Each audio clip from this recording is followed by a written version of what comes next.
예. 오늘 네 가지 말씀 함께 살펴봤는데 오늘 제목은 다리 꼬지마입니다.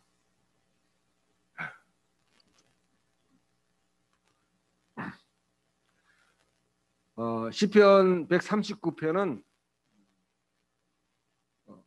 잘 알고 있는 내용이죠. 또 많이 인용되고 또 설교도 많이 들었을 겁니다.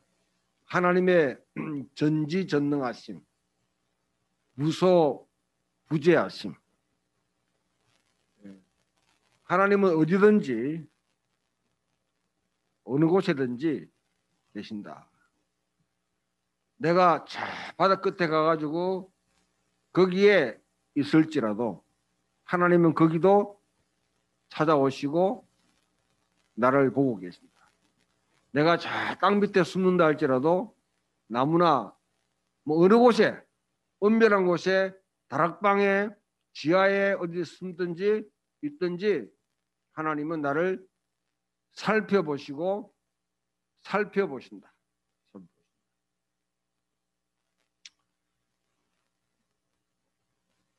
보통 이렇게 생각하면요, 이게 이제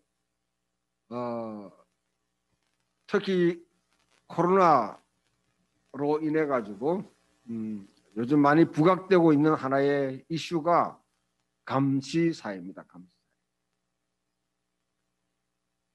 내가 감시를 받는다. 여러분들이 하루를 살아가면서 내가 동의하지 않았는데도 불구하고 내 초상권이 CCTV나 블랙박스나 이런 곳에 지금 얼만큼 지금 많이 잡히는지를 한번 생각해 보면, 옛날은 텔레비전에 내가 나왔으면 정말 좋겠네, 정말 좋겠네. 옛날에 그렇게 했어요. 근데 요즘 의식이 내가 동의하지 않는데 불구하고 내 초상권이 내 얼굴이 어디 지킨다는 것에 대해서 굉장히 불쾌하게 여기는 사회입니다. 지금은 온 데 가면 다 이와 같이 막 CCTV가 있어요.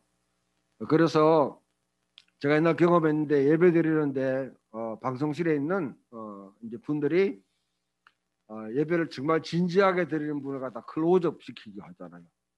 때로는. 근데 그분이 예배 끝나고 나는데 화를 확 막 분노를 막 일으키는 거예요. 왜 내 동의 없이 이렇게 클로즈업 시키고 이렇게 하냐. 이게 요즘 사람들의 하나의 생각이 사실은 맞는 거죠.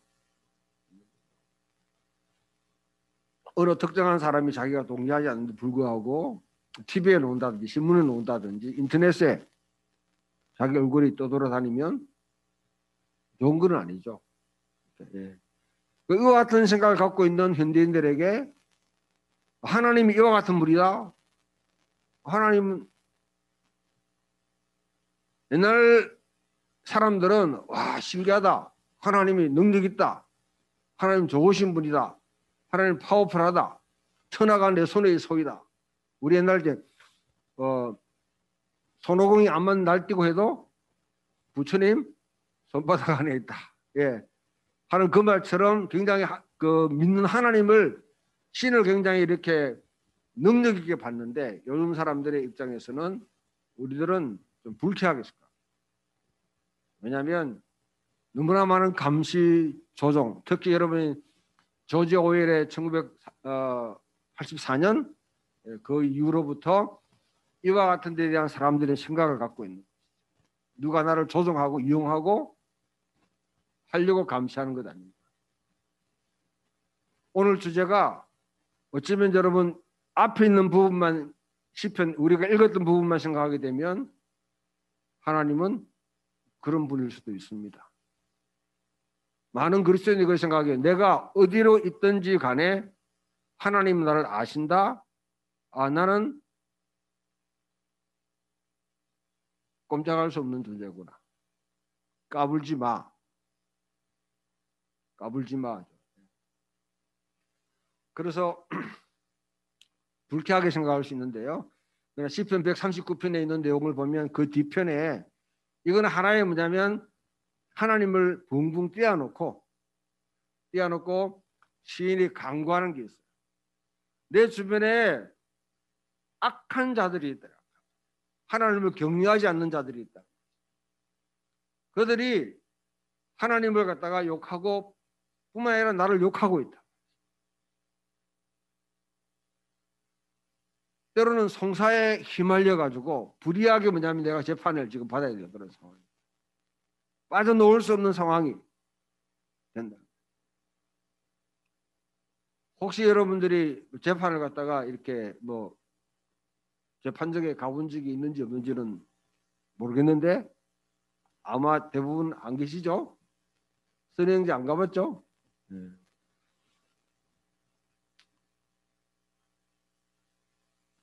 이런데 나도 한 번도 기소를 안 받기 때문에 모르지만은 그러나 요즘 검찰 개혁 이렇게 하잖아요. 검찰 개혁. 검찰이라는 이 무한한 이 막강한 권력을 가지고 한 사람을 낱낱이 이렇게 막 비비기 시작하면 완전히 그냥 대중 앞에서 박살나는 것이죠. 네.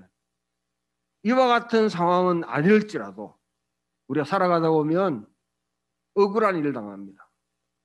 억울할 뿐 아니라 때로는 여러분 우리 가슴에 정말 못이 박히고 한에 사무치는 그런 상황에 오는 것이죠. 죽은 정인이의 그 원한을 누가 풀어주겠어요? 누가 풀어주지? 이 땅에 취약하고 정말 여러분 변두리에 내몰리고 아무런 가진 것이 없는 사람들은 늘 이런데 노출되어 있는 것이죠. 그 사람들은 힘을 가지려고 하고 권세를 가지려고 하고 뭔가 백을 쓰려고 하고 돈을 모으고 그렇게 하는 것이죠. 그런 상황 속에 하나님 나를 살펴보시고 나를 잘 알잖아요. 잘 알잖아요. 그 하나님 나를 살피시고 나를 시험하시고 돌아보시고 무엇보다도 저 나쁜 놈, 저 악한 놈, 하나님을 대적하고 나를 대적하는 하나님 미워하는데 나도 미워하는데 저놈을 주님께서 물리쳐 주시고 나를 선한 길로 인도해 주시옵소서 하고 간구하는 하나님 우리를 돌아보시는 이유가 뭐냐? 왜 우리를 감찰하시냐? 시편 139편은 하나님이 나를 살펴보신다. 살펴보는 나를 찾아보시고 찾고 또 보고 아신다는 것이죠. 자, 여러분 한 사람 한 사람이 하나님이 아신다. 지금도 살펴보신다. 어디서 뭘 하든지. 그게 내게 위안이 됩니까? 아니면 불쾌합니까? 이제 시편 139편만 읽으면 그런 질문이 떠오를 수 있는데 그 다음 문제로 딱 우리가 이제 사무엘서로 가보면요, 이제 사무엘서가 이 뜻이 무엇인지를 우리에게 밝혀주는 것입니다. 엘리 시대입니다. 달리 말하면 여러분 사사기 시대가 이제 거의 마무리돼 가는 중이고 이제 사사기 시대의 여러 가지 문제들로 인해서 이스라엘 백성들이 상당히 참 힘든 상태에 있어요. 특히 오늘 보기에 영적 상황이 그대로 드러나는데 하나님의 계시가 끊어진 사회. 하나님이 말씀하지 않는다는 것은 하나님이 침묵하고 있다는 것은 하나님 백성에게는 이거는 엄청난 이거는 재앙입니다. 하나님의 성소에 새끼나 하나님의 영광이 떠나버렸습니다. 예언이 없습니다. 성령도 떠나버렸습니다. 어디 찾을 방법이 없는 것이죠. 사울 같은 경우는 이런 일을 당하니까 어떻게 해요? 저 엔도로에 있는 점치는 사람한테 가가지고 거기서 신의 음성을 들으려고 하나님의 음성을 들으려고 그렇게 하는 것이죠. 오늘 수많은 사람들이 하나님의 음성을 들으려고 하는데 하나님 말씀하지 않으시고 침묵하고 답답한 상황이죠. 영적으로 어두운 상황입니다. 암흑의 시대입니다. 특히 오늘 상징적으로 대제사장 엘리가 늙었어요. 노령화되었어요. 뿐만 아니라 엘리는 잠을 자야 돼. 잠을 자야 돼. 잠들었다. 침수에 누웠다. 육신적으로 그렇게 저렇게 내가 누웠다 생각하면 되지만은 상징적으로 보여준 것이 온 시대에 여러분 하나님의 계시가 끊어지고 하나님의 영광이 없고 하나님 말씀하지 않는데도 불구하고 그 하나님을 다시 불러일으켜야 될 대제사장은 자기 육신의 피곤함을 따라가지고 그냥 사는 거죠. 그게 당시 이스라엘의 영적 상황입니다. 근데 그때 하나님께서 한 사람을 주목하여 보고 있습니다. 성전에 아마 엘리 제사장의 수종을 드는 사람 소년이었던 것 같아요. 그 어머니도 가슴에 한이 사무친 여인입니다. 아이를 못 낳았어요. 그런데 그 집에 둘째 첩이 되는 분이 아이를 낳아가지고 자기를 박대해요. 에이, 애도 못 낳는 게 하면서 너무너무 억울하고 너무너무 이렇게 한이 있어가지고 성기 나서 막 기도를 해서 그 기도의 응답으로 결국 낳은 아들이 이 애예요. 그 어머니가 너무너무 감사하기 때문에 하나님께 나실인으로 이제 헌신을 하시는 거죠. 그래서 자기는 자기 의사와 관계없이 지금 성전에 와가지고 거기서 머물면서 엘리 제사장을 수종 들고 성전 예배에 함께 참여하고 있는 중에 있는데, 근데 이 사무엘은 성전에서 기거하면서 있었다. 그런데 하나님께서 사무엘을 부르시는 겁니다. 오늘 보게 되면 사무엘이 하나님 말씀 한 번도 받은 적이 없고 하나님을 본 적도 없기 때문에 이게 엘리 대장이 부르는 줄 알고 세 번이나 쫓아갔어요. 그런 경험이 전혀 없으니까, 본 적이 없으니까. 왜 이 말씀을 오늘 같이 우리에게 상고하도록 합니까? 사무엘은 사사기 시대를 접고 왕정 시대로 넘어가는 그 길을 준비하는 아주 중요한 예언자이죠. 하나님께서는 이스라엘의 그 영적으로 어두운 시대에 모든 사람이 다 잠들고 어둠 속에 있을 때, 그런데 한 사람을 주목하여 그 성전에 있는 사무엘을 주목하여 보는 것이죠. 그리고 그 사무엘을 통해서 말씀하기로 결정하십니다. 그리고 그 사무엘을 통해서 이스라엘의 왕정 시대, 다윗의 시대를 준비하도록 그를 이끌어 주시는 것이죠. 하나님이 우리를 살펴보시는 이유가 우리를 조종하고 우리를 이용하고 우리를 자기 마음대로 사용하기 위해서 그런 것이 아니라 그 하나님의 선하신 뜻에 우리를 참여시키기 위해서 마치 사무엘처럼 그렇게 우리를 살펴보신다. 그 다음 세 번째 본문으로 가면 오늘 복음서 내용입니다. 여러분 잘 아는 나다넬 이야기예요. 바돌로메라고 하고 나다나엘이라는 이름은 하나님이 주신 자, 좀 더 명사로 말하면 하나님의 선물. 하나님의 선물. 바돌로메라는 이 이름은 바라는 건 아들. 돌로메라는 거는 이거는 쟁기의 아들이에요. 농부의 아들이라는 거죠. 이 두 가지 이름이 다 의미가 있는데,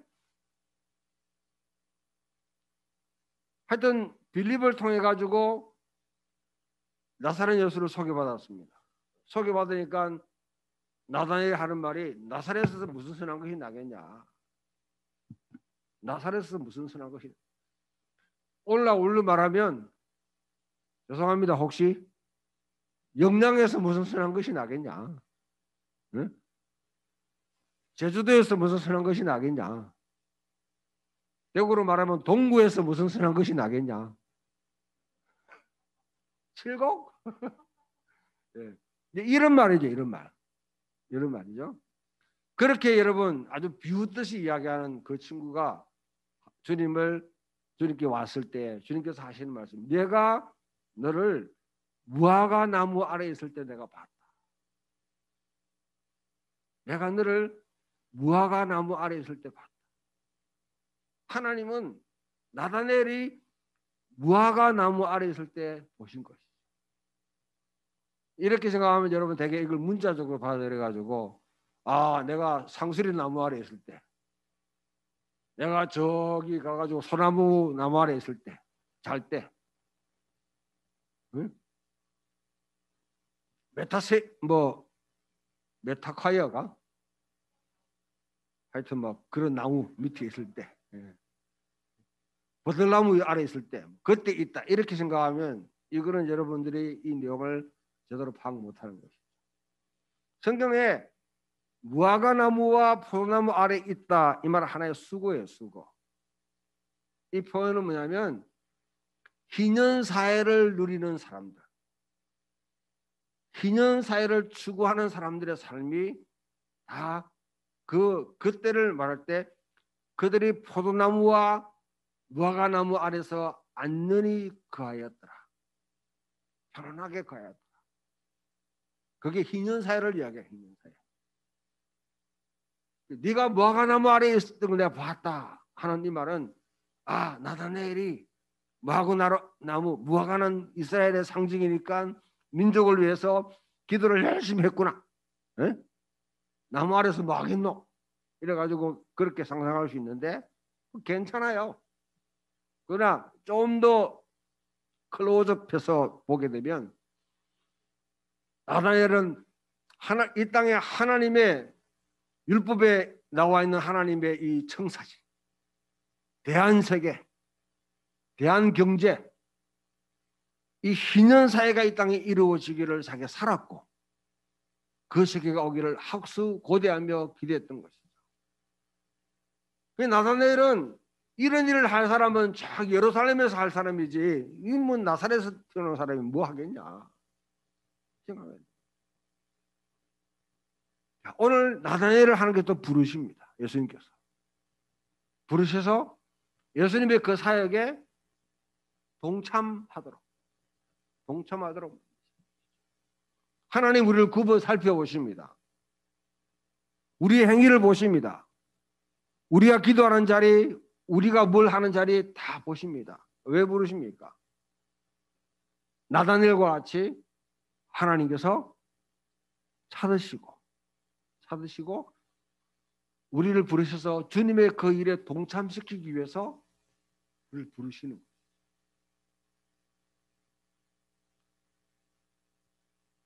역대하 말씀에 이런 이야기가 있습니다.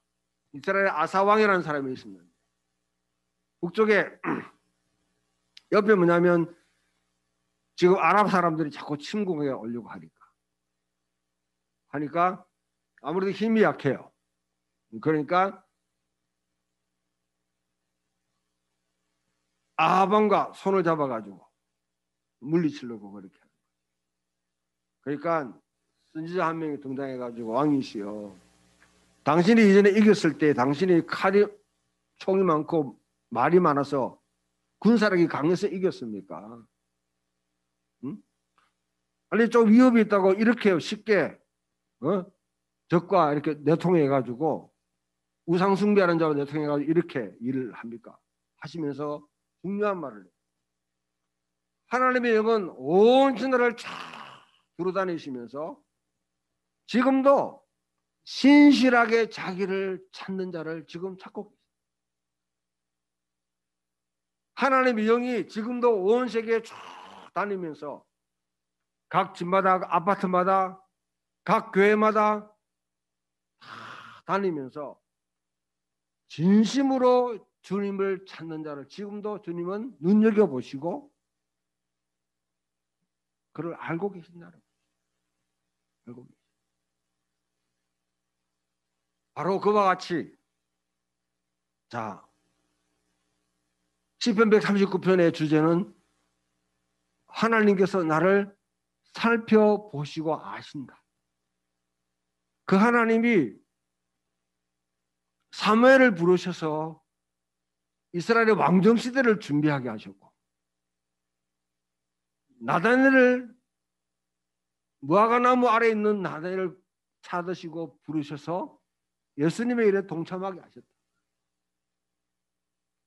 이 말씀의 맥락이 오늘날 우리도 그와 같이 하나님 우리를 눈여겨보시는 이유는 우리가 채점 이게 50점짜리 60점짜리 지금 우리 이혜교 전사하고 정태양 전사가 요즘 헬라어 배운다고 아주 골 빠져요.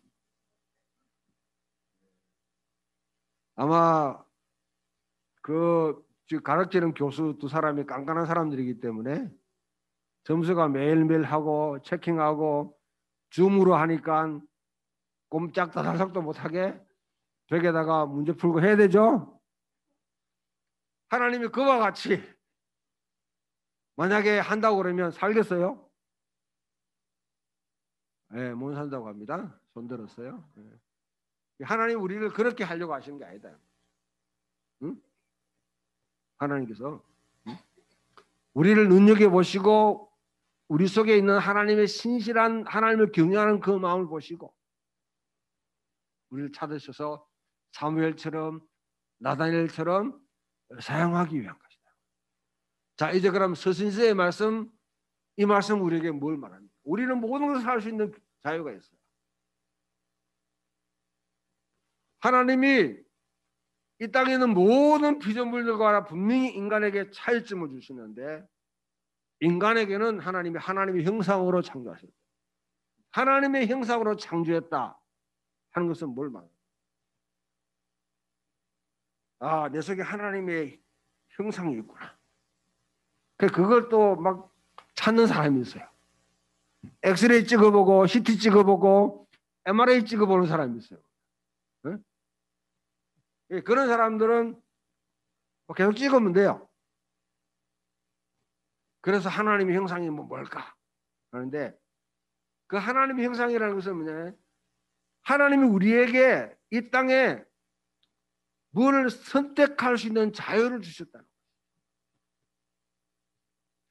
다른 나무들이나 아니면 다른 동물들은 뭔가 여러분 환경에 의해서 지배받고 그와 같이 어느 그 제한된 속에서 살아가는지 몰라도 그러나 인간은 때로는 하나님의 명령도 거역하고 하나님 앞에 다리 꼬고 있고 그렇게 살 수 있다. 바울이 이 시간 내가 모든 것을 다 할 수 있지만은 다 유익한 건 아니다. 다 유익한 건 아니다.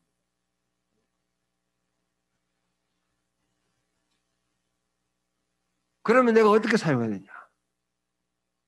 내 몸을 어떻게 사용해야 되냐? 내가 여러분 내 몸을 사용하고 하는 것은 다 내 자유예요.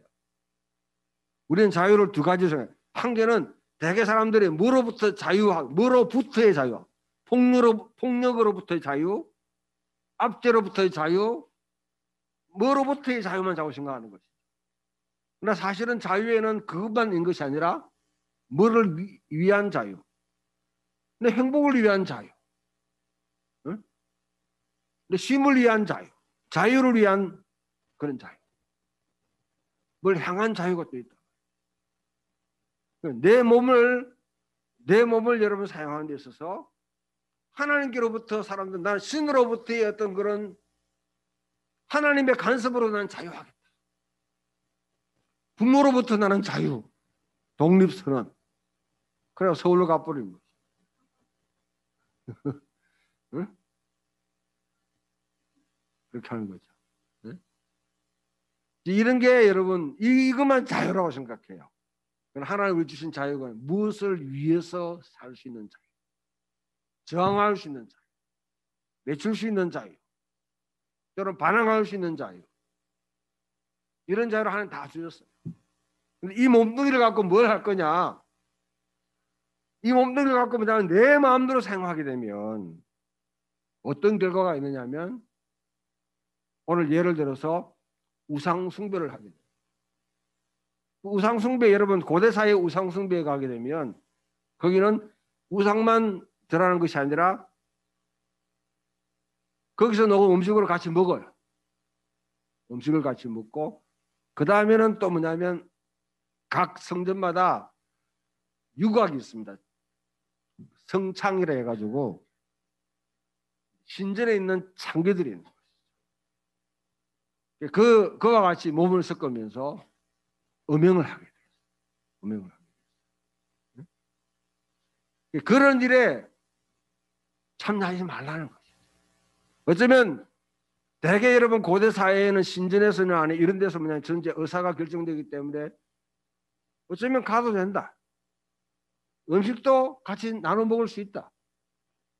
그러나 마지막 단계, 그거는 우상 숭배의 극치에 들어가고 신과 합일, 우상과 합일되는 행위를 하는 거죠. 너는 그거는 참여하면 안 된다. 뭔가 내가 절제할 수 있는 선이 뭔지를 갖다 분명히 알고 분별하고 그렇게 살아라. 왜? 우리는 우리 속에 하나님의 영이 거하시는 거룩한 성전이다. 할렐루야. 여러분 한 사람 한 사람 속에 하나님의 영이 거하신 걸 믿습니까? 대답해야 돼. 하나님의 영이가, 하나님의 성령이 거하신다. 옛날에 성령은 구약시대 성령은 성전에만 계시는 줄 알았어요. 그리고 특별하게 대제사장들과 왕과 예언자에게만 성령이 있다고 생각했는데, 주님이 십자가에 죽으시고 부활하사 하나님 보좌에 자정하셔서 우리에게 성령을 보내주셔서 모든 육체, 남녀노소가 다 성령이 우리 속에, 그래서 예수를 믿는 모든 사람들 속에는 성령이 내주하고, 나는 내가 성소입니다. 아직도 교회 건물을 보고 성전이라 하는 아주 그냥 이 하여튼 천박한 인간들이 있는데요. 천박한 인간들. 신학을 갖다가 뭘 했는지 몰라도. 우리는 여기는 예배당이에요, 예배당. 물론 우리가 여러분 우리 공동체적으로 구별한 장소죠. 그러나 진짜 성소는 어디입니까? 우리 속에 성령님이 거하시는, 성령님이 거하시는 곳이에요. 이 성령이 거하시는 사람들이 모여서 예배드리는 곳이 바로 교회라, 예배당이래요. 그럼 우리 몸을 어떻게 사용해야 돼? 하나님 우리를 굽어 살펴보십니다. 하나님이 나를 채점하기 때문에 60점, 80점, 90점 채점하기 때문에 내가 무엇을 생활을 조심하고 말씀대로 살려고 하고 율법을 지킨다, 그게 아니라 그런 제한을 무색하게 만드는 것은 내 삶 자체가 하나님의 영광을 위해서. 하나님의 영광이라는 말은, 하나님의 영광이라는 건 여러분 그거는 말로 표현하기 힘들어요. 그러나 분명해서 나를 통해서 하나님의 성품이 드러나는 것. 나를 통해서 나를 통해서 하나님의 하나님 되심, 하나님이 누구인가를 나를 통해서 드러내십니다. 솔라 글로리아, 하나님께 영광. 하나님께 영광이라는 이 말이 그냥 여러분 구호가 아니라 우리 삶 속에 내 말투에 내가 뭔가를 하는 모든 작업 속에 통해서 하나님이 드러나도록 하는 삶을 살고, 지금도 하나님은 우리를 굽어 살펴보고 있습니다. 그러니 까불지 말아야 돼요. 하나님 까불면 죽어 한 사람 있었죠. 아직도 그 사람을 추종하는 사람들이 있어요. 하나님 앞에 여러분 우리가 때론 다리 꼬을 수밖에 없는 상황도 올 수 있는데요. 시온이가 하게 되면 성장판이 다칠 수도 있어요. 그때 모든 것을 살피시고 돌보시는 하나님께 구하시면 우리의 억울함도 풀어주십니다. 하나님이 해결해 주세요. 그러나 그 이상으로 하나님께서 나를 사무엘처럼 나다니엘처럼 부르셔서 하나님이 사용하시는 그런 소중한 사람으로 살아가기를 주님의 이름으로 축원드립니다. 아멘.